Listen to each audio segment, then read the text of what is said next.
নতুন ভিডিওতে তোমাদের অনেক স্বাগত। আর চলে এসেছি রান্নাঘরে, আর আজকে রান্নাঘর থেকেই ভিডিওটা শুরু করলাম। তো করছি হলো রান্না, কি রান্না করছি তোমাদের দেখাচ্ছি। করছি হলো তোমার আলু আর ফুলকপি দিয়ে কই মাছ, বেশি না অল্পই করছি, 2 পিস মাছ রান্না করছি, কেননা খাবো আমরা দুজনে। আর তোমার যেহেতু মাম্মাম ছোটো, ওই কই মাছ খেতে পারে না, কারণ প্রচণ্ড কাটা আর বেছে খাওয়ানোটা খুব ডিফিকাল্ট। তো ওর জন্য আলাদা একটা করতে হলো মাছ। আর কই মাছ দিয়ে ফুলকপি খেতে না বেশ ভালো লাগে, বিশেষ করে শীতকালে কিন্তু আরও বেশি ভালো লাগে। তো এই দেখলে 2 পিসি মাছ করেছি, ওই পাপার জন্য একটা আর আমি খাবো একটা, ঠিক আছে। তো এই অল্প করেই তরকারি হচ্ছে, কারণ শ্বশুর শাশুড়ি বাড়িতে নেই। তো সকালে রান্নাটা আমাকেই করতে হলো। আর এই যেখানে মাছটা ভেজে রেখেছি, আর কি কী রান্না হয়েছে তোমাদের সাথে শেয়ার করে দিচ্ছি।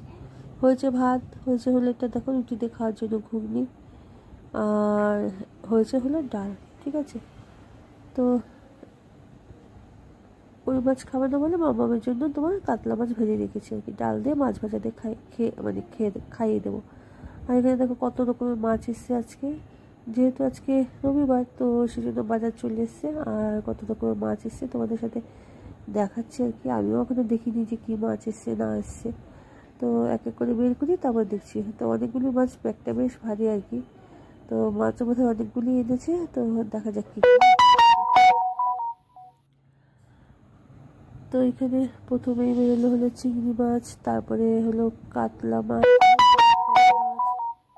আর বেরিয়েছিল কাতলা মাছ। তো এই 3 রকমের মাছ এনেছে। মাছগুলোকে এখন ধুয়ে পরিষ্কার করে রাখতে হবে। আর এতগুলো মাছ ধুতেও অনেকটা সময় লেগে যাবে, আর বেশ অনেকক্ষণ ধরে দাঁড়িয়ে আছি, এখন আর বেশিক্ষণ দাঁড়িয়ে না কাজ করা যায় না। ওই মাঝে মাঝে একটু গিয়ে বসি। তো তো দেখো এই যে মাছ এনেছে, তো এগুলো আবার ধুয়ে ভালো করে রাখবো। আর এর মধ্যে একটুখানি খেয়ে নিই আর কি। তো খিদেও পেয়ে গেছে। তো এখন সকালে টিফিন করছি, টিফিনে করছি হলো তোমার ঘুগনি আর মুড়ি।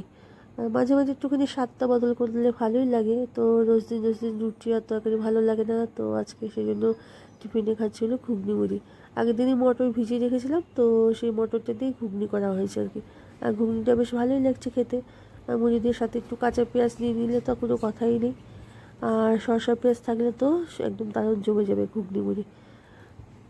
তো যাই হোক, তোমার টিফিন খেয়ে চলে এসেছি রান্নাঘরে। এখন মাছগুলো একটা গতি করতে হবে।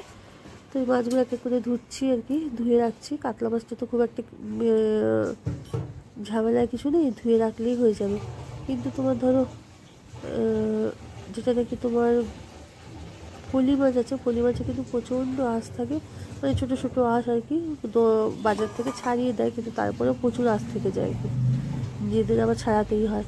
তো কাতলা মাছটা যেহেতু শর্টকাটে বেশিক্ষণ টাইম লাগবে না, তো কাতলা মাছটাকে আগে ধুয়ে তুলে রাখছি। কাতলা মাছ হয়ে গেলে আবার আছে চিংড়ি মাছ, অতগুলো চিংড়ি মাছ বাঁচতেও প্রচুর সময় লাগবে। দেখি কতদূর কী পারি, যতটা পারি ততটা করবো, নাহলে বাদ বেগে আবার রেখে দেবো আর কি। কেননা বেশিক্ষণ যে বললাম, বেশিক্ষণ দাঁড়িয়ে থাকতে পারি না, বেশিক্ষণ দাঁড়িয়ে কাজও করতে পারি না, মাঝে মাঝে একটুখানি বসতে হয় আর কি। তো যাই হোক, এই কাতলা মাছগুলো ধুয়ে দিচ্ছি। কাতলা মাছটা জেনারেলি আমাদের বাড়িতে এখন মামামের জন্য আসে, কারণ অন্য অন্য মাছ বা ছোটো মাছ ও খেতে পারে না। যেহেতু কাতলা মাছের কাঁটাগুলো তোমার একটু বড় থাকে, তো ওই জন্য ওকে খাওয়াতে সুবিধা হয়। তো সেই জন্যই কাতলা মাছটা বেশি প্রেফার করে আর কি। আর ফলি মাছ তো খাওয়ানোই যাবে না, কারণ প্রচণ্ড কাটা, আমরাই খেতে পারি না ঠিক করে বেছে। তো যাই হোক, এই তাও কিছু আঁশ আছে আর কি, সেগুলোকেই বেছে বেছে তুলছি।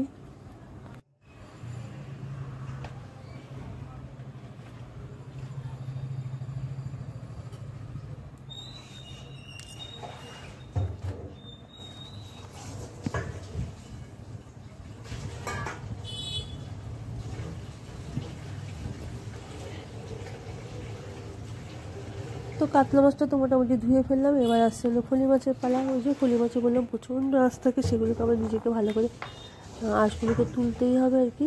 তো তার জন্য একটা ছুরিও নিয়ে নিয়েছি, ওই যে ছুরি দিয়ে এবার তোমার আঁশগুলোকে ভালো করে ধোবো আর কি।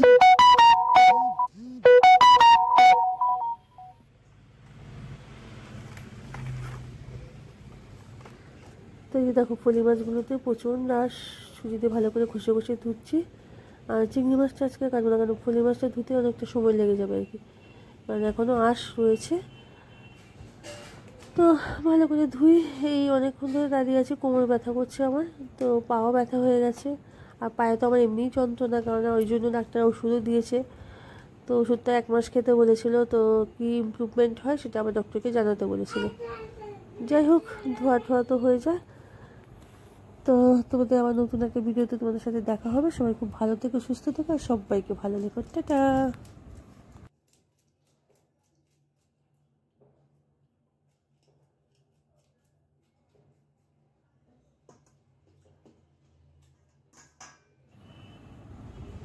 তো এই যে দেখো, 2 রকমের মাছ তো ধুয়ে নিয়েছি, পলি মাছটা আর কাতলা মাছ। আর চিংড়ি মাছটা ধুলাম না, কারণ অতক্ষণ দাঁড়িয়ে থাকা যাচ্ছে না। আমার পা এমনিতেই যন্ত্রণা শুরু হয়ে গেছে, পা কোমর এগুলো সব যন্ত্রণা শুরু হয়ে গেছে।